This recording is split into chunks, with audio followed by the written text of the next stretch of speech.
In the summer of 2026, America turns 250 years old, and I couldn't be more proud to call myself an American. I love this country, the people, the promise, the fight. This nation was built on courage and conflict, on belief that we can take on the biggest, the boldest, and come out victorious. That's how I've lived my life. I can't help but think, what a better way to celebrate America's fight than for its best fighters to put it on full display. To remind the world who we are, not just a country of words, but of warriors.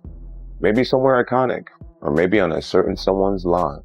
All I know is I'm fueled up, fired up, and ready. God bless the United States of America, and God bless the fighters who carry its spirit. Jon Jones has just dropped one of the most surprising promo videos of his entire career, a cinematic, all-American style piece centered around the upcoming UFC White House event. In the video, Jones passionately talks about how much this moment means to him, not just as a fighter, but as someone shaping the sport's legacy. No one else has done something like this, not Tom Aspinall, not Alex Pereira, no one. Without throwing a single insult, Jones has completely taken control of the conversation and reminded everyone why he's still one of the most influential figures in MMA. Alex, you're looking great. Who do you want to fight next? Jon Jones, watch your house. Sherma. John, what do you have to say about that? You want to be on a White House card. Who do you want for that? I like to fight Alex Pereira. I feel like he's incredibly respectful. I feel like he's a household name. Everybody knows who he is. He's a champion. He's in the conversation of being one of the greatest fighters of all time. I just think it would be a blockbuster. I beat many Brazilians. It generates so many millions for the sport. The message couldn't be clearer. Jon Jones wants that main event spot, and he's making sure everyone knows he's earned it. This bold move has sent shockwaves throughout the MMA world, leaving Dana White in a tough position. By leveraging his star power and the patriotic pull of the White House event, Jones is turning the tables. Despite the UFC's recent efforts to create distance after he withdrew from the Tom Aspinall fight, Jones is proving that his influence in the sport is still undeniable. Jon Jones says he wants to be on there too, and he says he would fight whoever the champion is at that time. But would you be okay with him coming back and potentially winning that belt again? And you might have to go through. Well, it's not even about him winning the belt. I mean, you know how I felt about him. I can't risk putting him in big positions in a big spot and have something go wrong. Fair enough. Yeah, especially the White House card. If Jon really thinks he's going to fight Alex Pereira, he's getting ready. Yeah. He's at least getting ready in his mind. If Jon really thinks that he's fighting in June, he's already in camp. Big money fight is Alex and Jon Jones at the White House. Yeah. Are you fucking kidding me? Yeah. Catch weight. Make it 225. You know, Alex still is the light heavyweight champion. Make it a catchweight fight. You don't have to be for a title. Make it the bad motherfucker upper edition. You know, you have the BMF belt for 155ers. Who's the real BMF? Yeah. You know, do you think one of those guys could beat Alex Pereira? You think you get a 155-pounder in there against Alex Pereira? Does Max Holloway survive against Alex Pereira? No, shut the fuck up. Imagine that Jon is preparing. Because, Jon has different places to train. You know, he doesn't just train in one place. Yeah. But I could imagine he does a lot of weightlifting, too. He put on a lot of, real muscle mass when he went up to heavyweight. Yeah. I think my most immediate goal is to try to be on the White House card. I'm giving Dana his space. You know, Dana has changed my life. The way things went down, I was wrong. I wish that I could see him face to face and just apologize to him. And when he's feeling me, I think I'm one of his favorite fighters. When he's not feeling me, I'm probably the reason why he has a bald head. Jon Jones was on a podcast. What is the name of this podcast? It's called No Scripts Podcast. No Script. You big fan? Huge. The No Scripts Podcast. Jon Jones was on this podcast. I guess it was over the last couple of weeks. It was clearly around the time that he was in Nashville for the Dirty Boxing event because he's wearing similar clothing. He talked about a few things, and I did want to shine a light on these things.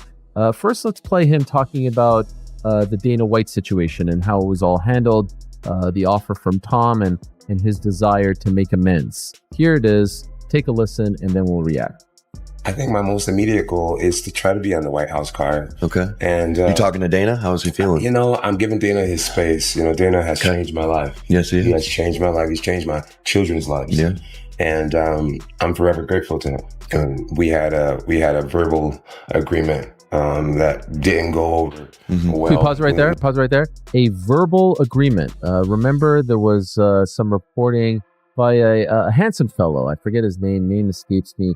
Who said on multiple occasions that Jon Jones gave his word to the UFC when they got him the $30 million that he was asking for, and then a couple of days later he reneged. Actually, Chael's version of the story is actually quite accurate. He was feeling himself at the time. He was getting some nice little reality show offers, and he's like, you know what? I don't need this money. I'm getting, a pretty penny to do this stuff. So here he is. Dana confirmed it, if you recall, back in June when they officially moved on. And now here's Jon confirming it. And as I've said multiple times, never came out and refuted it, regardless of what his fans or people may say about me being a quote-unquote Jon Jones hater, which is not the truth. I'm just telling you exactly what happened. Jon Jones is sending a powerful reminder to Dana White that he's the greatest American fighter the UFC has ever produced, and that his place is on the grandest American stage in UFC history.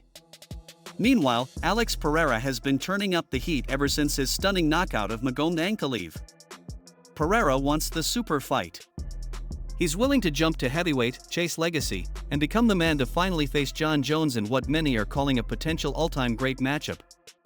And now, with Jones releasing this bold, patriotic promo, fans are convinced the pressure on Dana White is reaching a breaking point. White House card's gotta be the biggest fight. Can't be Jon Jones, he's a flake. Jon really wants on the card. Jon apologized. He went to Dana White in a text message, and Dana said, hey, I didn't like how this whole thing went down with Aspinall. I thought that we had an agreement. I'm not cool with that. Jon came to him and apologized. Tremendous compliment Dana gave Conor, which was to say, man, I can count on him. There would be no belt. So you're gonna tell me because of the placement of a card that we're going to bring in a certain star power, of which Conor is still the guy, within the placement of the card, and because it's so big, but it's not gonna get a title fight. I'm just getting a little confused on the whole thing. Does he fight in 2026? True or false? Well, he's talking so much smack about Tom. He doesn't have the money to not. He doesn't have the money to walk away. He doesn't have a choice. I mean, that's why did he walk away to begin with? He was offered $30 million. Yeah. He asked for 30, and he got that. Yeah, no, and now he's apologizing. Yeah, no, I don't know. He miscalculated that one. Yeah, he did that thing with Nate, and they got $300,000, and it took 30 days, and so all of a sudden he's like, "Well, if I can make $300,000 in 30 days, and I can do this every 30 days." Sure. No, it's. I mean, sometimes explaining very basic things it can be tough, but will he fight again? Yes, I believe so. And I think there's some real legs. Look, if you're the UFC, the last thing you want to do is empower a dude that you can't count on. And by the way, it ties back into my theory to whoever's keeping him out of the rankings. Like there's something afoot. Can't wait to see you compete the White House. Can't wait to see it. I know. I really hope it happens. Dana, bro, please, I'm training. I feel great. I'm healthy. And I'd be so honored to represent our country and do what I do best. He never refuted it. Now here he is confirming it. So I appreciate that. Please continue. Nothing was finalized, but I do admit guilt. Not guilt, but I was wrong. You'll make it right at the White House. The way things went down, I was wrong, and I wish that I could see him face to face and just apologize to him, and so that we can let bygones be bygones and get back to making some major money for the sport, and really entertaining these fans. He's a businessman, and there's no doubt that you are his favorite fighter of all time. There's the memes of it. He loves you. It's a matter of time. When he's feeling me, I think I'm one of his favorite fighters. When he's not feeling me, I'm probably the reason why he has a bald head.